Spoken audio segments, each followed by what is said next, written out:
Welcome to The Explainer. Today, we're diving deep into the hidden psychology and the actual neuroscience behind our memories. Think about it. Why is it that you literally can't remember where you put your keys 5 minutes ago, but at 3 a.m., you vividly remember some unbelievably embarrassing thing you said back in high school? Memory isn't just some passive recording device. It's a highly selective, emotionally driven engine that fundamentally shapes who we are. So we're going to unpack the fascinating cognitive neuroscience that dictates what sticks in our minds forever and what just fades away into the background. We usually think of memory as this organized filing cabinet we actively open up. You want to remember a fact, you just consciously retrieve it, right? But ask yourself, why do certain vivid memories suddenly flash into your mind when you least expect them? You could just be driving to work or doing the dishes, and out of absolutely nowhere, you're transported back to a highly emotionally charged moment from 10 years ago. It kind of feels like your brain is playing a movie you didn't even ask to watch. Well, scientists actually call these random flashes involuntary autobiographical memories. And what's really fascinating is that they're an entirely universal, basic mode of remembering. Literally everyone with an intact memory experiences them, but they're way more than just a quirk of the human brain. They act as a sort of Trojan horse, revealing the incredibly complex, hidden machinery of our minds. They prove that our brains are constantly processing, sorting, and holding on to emotional experiences without us even trying. Section 1, Decoding Arousal and Valence. Let's quickly explore the two fundamental dimensions that dictate how our brain categorizes absolutely every emotional experience. Emotion theorists parse our experiences into two distinct buckets, valence and arousal. Valence is essentially the quality of the event, so it tells us if an experience is good or bad, positive or negative. Arousal, on the other hand, measures the intensity. That varies from totally calm all the way up to intense excitement or fear. Now, you might assume the brain prioritizes memories based on how good or bad they are, but it's actually the level of arousal that acts as the crucial trigger. High arousal signals to a tiny almond-shaped security guard in your brain, called the amygdala, to save a memory. It basically screams, hey, pay attention, this is absolutely crucial for survival. Moving on to Section 2, Anatomy of a Memory. Let's look at the exact split second an emotional memory is born, which is a process called encoding. What's super interesting here is something neuroscientists call the Dolva effect. It's essentially your brain's internal sorting index that perfectly distinguishes items you're going to remember later from the ones you'll completely forget. When emotional stimuli are encoded, they get privileged, faster access to our brain's processing resources. We're talking milliseconds here.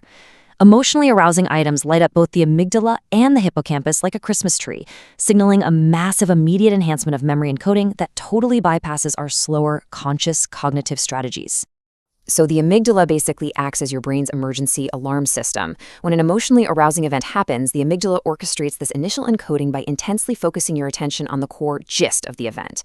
Think of eyewitness testimony and the well-documented weapon focus effect. People remember the gun perfectly, but they completely drop the peripheral, non-essential background details like what color the room was. Interestingly enough, brain imaging reveals a really surprising piece of trivia here too. Encoding-related amygdala activity actually tends to be right lateralized in men, but left lateralized in women. Section 3, the chemical messengers. Because a memory isn't just fully formed and set in stone in a split second, right? It needs a slow burn of chemical consolidation. Let's look at how this builds chemically. Imagine a highly stressful event occurs. This triggers a massive release of stress hormones, primarily adrenaline, right into your bloodstream. That adrenaline then stimulates vagal nerves that send signals straight back up into the brain to activate the amygdala. The amygdala then acts as a neuromodulator. Think of it like a volume dial, feeding back onto the hippocampus to lock that specific memory in over the coming hours or even days. It's the memory modulation hypothesis in action. The stress of the event chemically ensures you're not going to forget it. To truly grasp how powerful this system is and what happens when it breaks down, we've got to elegantly separate our memory into two distinct systems. First up is declarative memory. This is your conscious memory for events and facts, like remembering exactly what you ate for breakfast.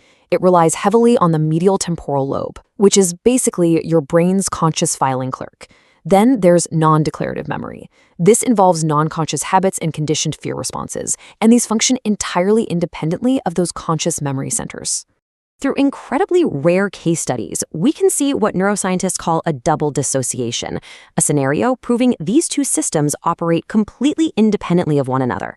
For example, patient SM has extremely rare bilateral damage just to the amygdala. On the flip side, patient WS is an amnesic patient with selective damage strictly to the hippocampus. By analyzing how these two rare patients process fear conditioning, neuroscientists literally unlocked the completely separate pathways of conscious facts and unconscious feelings. The results from studying these patients are mind-blowing. Patient SM with the amygdala damage can be repeatedly warned that a loud, painful noise is coming after a specific visual cue. They can easily state the facts. I know the sound is coming, but their body shows absolutely zero physiological fear response. They know the facts, but feel absolutely no fear. Conversely, the amnesic patient with hippocampal damage will show intense, sweating fear responses to the visual cue. But when you ask them why they're afraid, they have absolutely no idea. They literally feel the fear, but cannot verbalize the facts. Section 4. The anatomy of fear. This profound separation brings us to a much darker corner of our minds. What happens when these powerful emotional networks overfire? Brain imaging from Duke University shows a healthy brain successfully retrieving an emotional memory a full year after the event took place. Even a year later, vividly bringing an emotional memory back to mind with a strong sense of recollection strongly reactivates both the amygdala and the hippocampus. The brain isn't just pulling up a dusty file. To a very real extent, it is structurally re-experiencing the emotional weight of that moment. Now apply that reactivation to severe trauma. In conditions like post-traumatic stress disorder or PTSD, this whole system just goes into overdrive.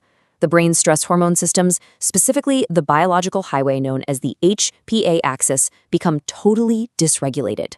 The amygdala becomes hyper-responsive, trapping the person in an extreme continuous loop where they endlessly re-experience the heightened fear and arousal of the original trauma. The memory isn't just remembered, it is viscerally relived. So how do we stop this cycle? Well, cognitive neuroscience offers a pretty incredible potential intervention. Scientists have found that by administering specific beta blockers like propranolol right around the time of encoding a traumatic event, they can actually block the effects of adrenaline on the brain. Remember that slow burn of chemical consolidation we talked about earlier? Propranolol interrupts it. It effectively dulls the emotional spike, creating a memory profile in healthy folks that basically mimics those patients with amygdala damage. They still remember the facts of the event, but the crushing emotional weight is dramatically reduced. It's a fascinating glimpse into how we might one day stop PTSD before it permanently takes root. Finally, Section 5, Why We Remember. As we reach the end of a memory's life cycle, we really have to look at the beautiful, subjective reality of why we carry these emotional echoes at all.